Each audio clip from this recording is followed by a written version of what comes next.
मैं कमी सर। प्रणाम सर। हाँ मैम। बैठिए। Thank you sir. आपका साक्षात्कार का माध्यम हिंदी है। जी सर। तो सबसे पहले संक्षिप्त परिचय दें अपना बोर्ड को। जी सर, मेरा नाम राधे मोहन पांडे है। सर मैं उत्तर प्रदेश के बस्ती जिले का रहने वाला हूँ और अभी मैं प्रशासनाधिकरण में उत्तर प्रदेश प्रशासनाधिकरण में बतौर प्रस्तुतकर्ता अधिकारी कार्यरत हूँ। कुछ और बताना चाहेंगे? ऐसा लग रहा है कुछ मिस हुआ है, आपको एक और मौका अगर मिले। जी सर। जितना आपने बताया समझ में आ गई बात, कुछ और ऐड करना चाहेंगे या इसी पे चर्चा शुरू? सर मैं चाहूँगा सर कि अभी चर्चा शुरू हो जाए। इन जनरल आपसे पहले जो भी लोग आए तो जब इंट्रोडक्शन पूछा गया तो उन्होंने अपने एजुकेशन की बात भी की। जी सर। वो मिसिंग था और लोगों ने अपनी हॉबी भी बताई। जी सर। तो उसकी बात बाद में की जाएगी। सबसे पहले आप स्टेट प्रशासनिक अधिकरण, हम उसको सेट कह रहे हैं, स्टेट एडमिनिस्ट्रेटिव ट्रिब्यूनल मान लीजिए। नहीं सर, ये स्टेट एडमिनिस्ट्रेटिव ट्रिब्यूनल नहीं है। अच्छा। क्योंकि सर इसका फॉर्मेशन गवर्नमेंट के रूल के द्वारा हुआ है। ओके। जी सर। ये क्या करता है और आपका उत्तरदायित्व क्या है?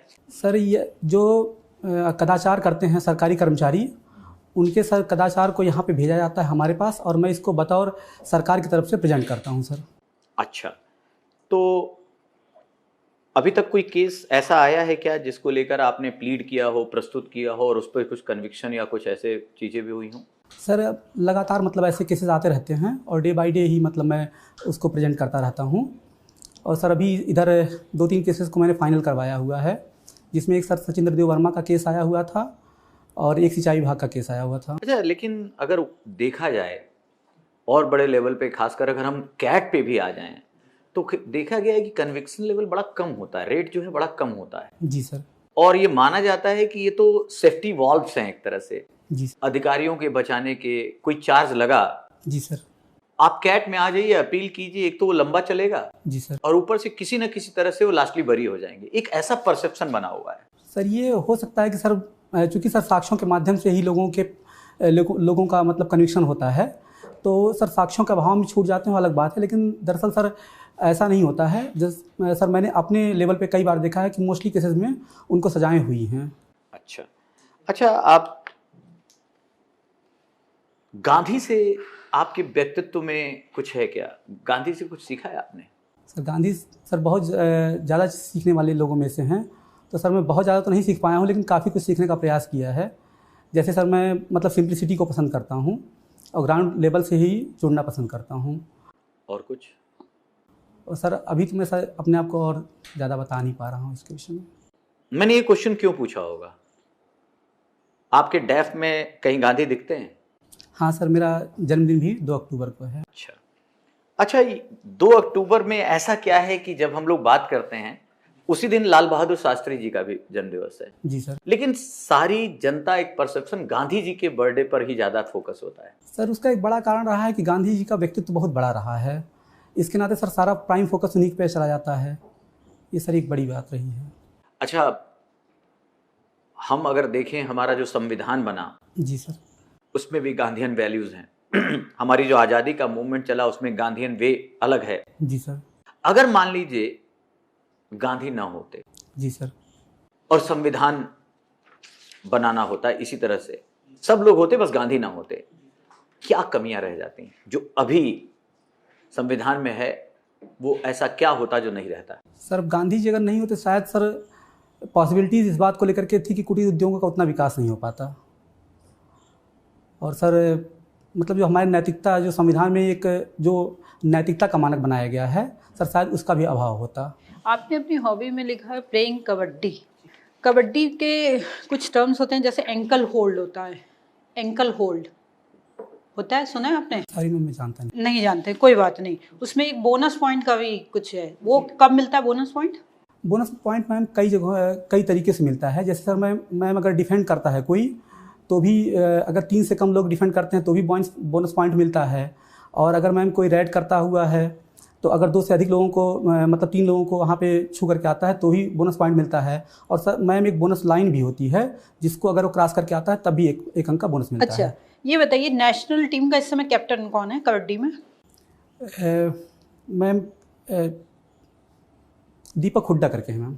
दीपक हुड्डा नेशनल टीम के इस समय कैप्टन है। ये इंटरनेशनल लेवल पे कबड्डी को कौन रिप्रेजेंट कर रहा है इंडिया से? मैम यही टीम जाती है। यही टीम जाती है। अच्छा, ये बताइए प्रो कबड्डी लीग का क्या योगदान है? मैम प्रो कबड्डी लीग एक तरीके से व्यावसायिक लीग है, जैसे IPL होता है उसी तरीके से प्रो कबड्डी लीग का भी निर्माण हुआ है। तो सर इसने बेहतर तरीके से कबड्डी को व्यापक तौर पे मतलब बढ़ावा दिया है। अच्छा, और कुछ इसका और कोई फ़ायदे हैं कि प्रो कबड्डी लीग इस तरह से कुछ चीज़ें जो लाई गई कबड्डी को, तो इससे कोई फ़ायदे हुए कि आम जन तक पहुंचा या क्या? हाँ मैम, चूँकि मैम ये IPL के बाद सबसे ज़्यादा देखे जाने वाला खेलों में से एक रहा है। और अगर मैम कुछ पहले का अगर डेटा देखा जाए तो विश्व कप के बाद सबसे ज़्यादा सर्च किया गया प्रो कबड्डी लीग रहा है। तो इन्होंने कहीं न कहीं नवयुवकों में या नवयुवतियों में खेल को बढ़ावा देने का भी एक प्रयास किया है। अच्छा, एक मैट की कबड्डी होती है और एक डस्ट कबड्डी होती है, कुछ क्या दोनों में क्या अंतर है मैट और डस्ट कबड्डी में? अब डस्ट कबड्डी मैम एक तरीके से पंजाब की कबड्डी जो होती है वहाँ पर डस्ट कबड्डी के तौर पे खेला जाता है। जैसे जो हम लोग गांव में खेलते हैं वो डस्ट कबड्डी होती है। और बाकी मैम जो ये बड़े टूर्नामेंट्स होते हैं जैसे वर्ल्ड कप हुआ या फिर एशियाड वगैरह हुआ, तो यहाँ पे मैट की कबड्डी खेली जाती है। अच्छा, ठीक। अभी आप सर से बात कर रहे थे अकाउंटेबिलिटी और रिस्पॉन्सिबिलिटी में। जी मैम। तो आपकी अकाउंटेबिलिटी किसके प्रति है? मेरी मैम अकाउंटेबिलिटी इस समय वर्तमान समय जिस पद पे मैं कार्यरत हूँ तो मेरी अकाउंटेबिलिटी मैम गवर्नमेंट के प्रति है। और कुछ? गवर्नमेंट की अकाउंटेबिलिटी किसके प्रति है? जनता के प्रति है मैम। ठीक। संत कबीर नगर से आप आते हैं? जी सर। ठीक है जी सर। तो पहली चीज तो ये कि कबीर संत थे या समाज सुधारक थे? सर कबीर का व्यक्तित्व सर बहुत बड़ा रहा है। तो कबीर सर संत भी थे, समाज सुधारक भी थे, कवि भी थे। और सर मतलब उनका एक व्यक्तित्व बहुत बड़ा है, इस नाते सर उनका। तो हिंदी साहित्य आपका विषय है। कबीर के भी राम थे, तुलसी के भी राम थे, निराला के भी राम थे। तीनों के राम में क्या अंतर है? सर कबीर के राम निर्गुण राम थे और तुलसी के राम सगुण राम थे। और सर जहाँ तक निराला की बात है, निराला के राम भी सगुण राम ही रहे हैं, परंतु उनका एक अलग व्यक्तित्व उभर करके आया। तीनों के व्यक्तित्व को मैं जानना चाहता हूँ, तीनों के राम में क्या अंतर है?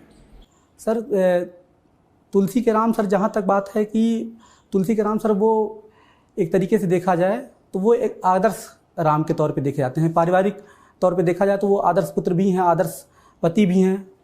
तो हर तरीके के मतलब वो आदर्श के राम हैं। कबीर के राम निर्गुण राम है और निराला के राम है सर वो एक तरीके से मानवीय राम हैं। ठीक है। साधु संत और सन्यासी में अंतर बता सकते हैं? हिंदी आपका विषय है। सॉरी सर, मैं जानता नहीं। अच्छा ठीक है। दिनकर का एक स्टेटमेंट है। जी सर। प्रत्येक के लिए मातृभाषा और सबके लिए हिंदी। जी सर। आज जो विवाद चल रहा है, हमारे गृह मंत्री ने जो स्टेटमेंट दिया है, उस संदर्भ में दिनकर के स्टेटमेंट को किस रूप में देखते हैं? सर आज ग्लोबलाइजेशन का दौर है तो सर इसमें मैं नहीं मानता हूँ कि सर हिंदी ही एकमात्र भाषा के तौर पे देखी जाए। प्रत्येक के लिए मातृभाषा, सबके लिए हिंदी, ये दिनकर का स्टेटमेंट है। जी सर। तो आज अमित शाह जी ने कहा है कि भारत में जितनी भी भाषाएं हैं उनके लिए हिंदी एक कनेक्टिंग लैंग्वेज बने। जी सर। उस संदर्भ में दिनकर की इस स्टेटमेंट को किस रूप में देखते हैं? सर ये बहुत ही प्रासंगिक दृष्टिकोण रहा है कि सभी व्यक्तियों को अपनी शिक्षा जो होनी चाहिए वो मातृभाषा में होनी चाहिए और एक संपर्क भाषा के तौर पर हिंदी को स्वीकार किए जाने में सर कोई समस्या नहीं है। तो विरोध क्यों हो रहा है? सर विरोध सर एक पॉलिटिकल विरोध है।